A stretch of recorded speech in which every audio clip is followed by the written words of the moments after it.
சங்கீதங்களுடைய புஸ்தகம் 103வது அதிகாரம் 15வது வசனத்தை நாம் வாசிக்கிற போது, உன்னுடைய நாட்கள் புல்லுக்கு ஒப்பாயிருக்கிறது, ஆமென், வெளியின் புஷ்பத்தை போல் பூக்கிறான். நல்லா கேளுங்க, புல்லின் பூவுக்கு ஒத்திருக்கிறது உன்னுடைய வாழ்க்கை. ஒரு பூ காலையில சூரிய உதயமாகிற போது அது மலரும், சூரியன் மறையும் போது அது தலை கவிழும், ராத்திரியிலோ அல்லது அடுத்த நாளோ கீழே விழுந்து அது மண்ணோடு மக்கிவிடும். மறந்து விடாதே, இதைத்தான் வேதம் சொல்லுகிறது. நீயும் நானும் புல்லின் பூவுக்கு சமமாயிருக்கிறோம். ஆனால் நம்முடைய துணிகரம், நம்முடைய ஆசை இச்சைகள், நம்முடைய மாம்சத்தினுடைய கிரியைகள், நம்முடைய இருதயத்தினுடைய சிந்தனைகள் இதை ஞாபகப்படுத்துவதில்லை. என்னுடைய வாழ்க்கை புல்லின் பூவுக்கு உதாரணமாக இருக்கிறது என்று சொல்லி யாரும் யோசிப்பதில்லை. நாளைய தினத்தில் நான் என்ன செய்கிறேன் பாருங்கள். உன்னை நான் அப்படி செய்வேன், இப்படி செய்வேன், நாளைக்கு அதை செய்யக்கூடாது, நாளைக்கு இதை செய்யக்கூடாது, இவன் என்னிடத்தில் வருகிறானா என்று பார்ப்போம் என்கிற எண்ணத்தினுடைய ஊடாய் வாழ்ந்து கொண்டிருக்கிறோமே. நாளைய தினம் உன்னுடையதா?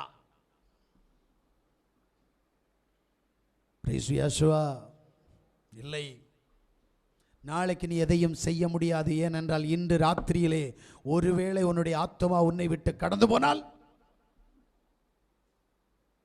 அல்லேலூயா, என்னை அதிகமாக பாதித்த ஒரு சம்பவம் ஒன்று உண்டு. என்னுடைய 5 வயதுக்கு மூத்த சகோதரன் ஒருவன் உண்டு. அவன் ஆடின ஆட்டம் எனக்கு தெரியும். ராமேஸ்வரத்திலே அவன் ஆடின ஆட்டம் நான் அறிவேன். சென்னை ராயபுரத்தில் அவன் ஆடின ஆட்டம் எனக்கு தெரியும். அப்படி ஆடினவன் ஒரு நாள் மரித்து போனான். மரித்த போது அவனை குளிப்பாட்டும்படியாக சிலர் அவனை குளிப்பாட்டினார்கள். நான் பார்த்த சம்பவம் என்னை ஆடி அடங்க வைத்தது. போட்டிருந்த வஸ்திரத்தை கழற்றுவதற்காக அவனுடைய கை நீட்டப்பட்டிருந்த கையை மடக்கின போது நான் நினைத்தேன், உயிரோடு இருந்தால் இவனை என்ன செய்திருப்பான்? அவனுடைய காலை, அவனுடைய குறுக்கை, அவனுடைய அந்த செத்து போன பாடியை அவர்கள் உபயோகப்படுத்தின விதத்தை பார்த்து நான் புரிந்து கொண்ட விதம், மரித்தால் எனக்கும் இதுதான். நீங்கள் யாரும் இதை உணர்வதில்லை. நான் இதை இங்கே நான் சொல்லி இருக்கிறேன். அது என்னுடைய இருதயத்துக்குள் இருக்கிறது. நான் மரித்தால் என்னை அறியாதவர்கள் என்னை என்ன பாடுபடுத்துவார்கள்? நான் போட்டிருக்கிற வஸ்திரத்தை கழற்றுவதற்கு அவர்கள் என்ன செய்வார்கள்?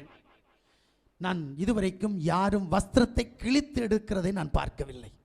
வஸ்திரத்தை கழற்றி எடுப்பதற்கு அவனுடைய சரீரங்களை என்ன பாடுபடுத்துகிறார்கள்? உன்னையும் என்னையும் என்ன பாடுபடுத்த போகிறார்கள்?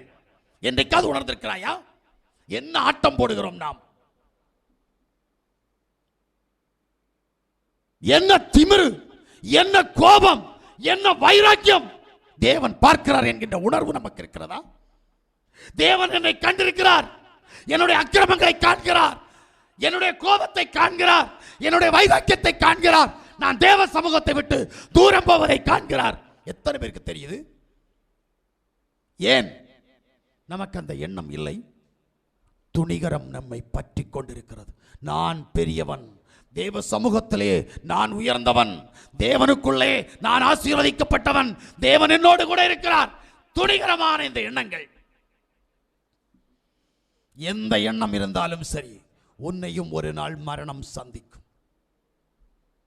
நீயும் ஒரு நாள் இந்த உலகத்தை விட்டு கடந்து போக வேண்டும். உனக்கும் 6 அடி மண்ணு சொந்தமாகும். அது ஒன்று தெரியுமா உனக்கு? 6 அடி மண்ணும் இன்னைக்கு நமக்கு சொந்தம் இல்லை. உண்மை சொல்லுகிறேன். என் அம்மா மரித்து போனார்கள், என் அண்ணன் மரித்து போனான். அவருடைய கல்லறையை போய் தேடி பார்த்தால் இன்றைக்கு இருக்காது. ஏனென்று சொன்னால் 3 அல்லது 5 வருடங்களுக்கு உள்ளாக அப்படிதான் நினைக்கிறேன். 5 வருடங்களுக்குள்ளாக அந்த கல்லறையின் மேல் இன்னொரு சடலத்தை கொண்டு வைக்கிறார்கள். அப்ப 6 அடி மண்ணு கூட நமக்கு சொந்தம் இல்லை. ஏன் பக்கத்தில் ஆசிரமத்திற்குள் கடந்து போனீங்களானால் அங்கும் 6 அடி மண் இல்லை, அங்கு சுடுகாடு இல்லை. சரீரத்தை எரித்து சாம்பலாக்கி விடுகிறார்கள். இந்த உலகத்தில் உனக்கு எதுவுமே சொந்தம் இல்லை. எதுவுமே சொந்தம் இல்லாத நீ ஆடுகிற ஆட்டம் தேவன் பார்க்கிறார். தேவன் உன்னை புற்று கவனிக்கிறார். மறைமுகமாய் தேவனுக்கு தெரியாது, எங்கள் ஊழியக்காரனுக்கு தெரியாது, சபைக்கு தெரியாது என்று சொல்லி நீ என்ன வேண்டும் என்றாலும் செய்யலாம். ஆனால் தேவன் எல்லாவற்றையும் பார்க்கிறார். உன் சிந்தனையை பார்க்கிறார், உன்னுடைய செயல் திறனை, செயல் காரியங்களை பார்க்கிறார். அப்படியானால் எப்படி நீ தப்பித்துக் கொள்வாய்? அல்லேலூயா, அல்லேலூயா.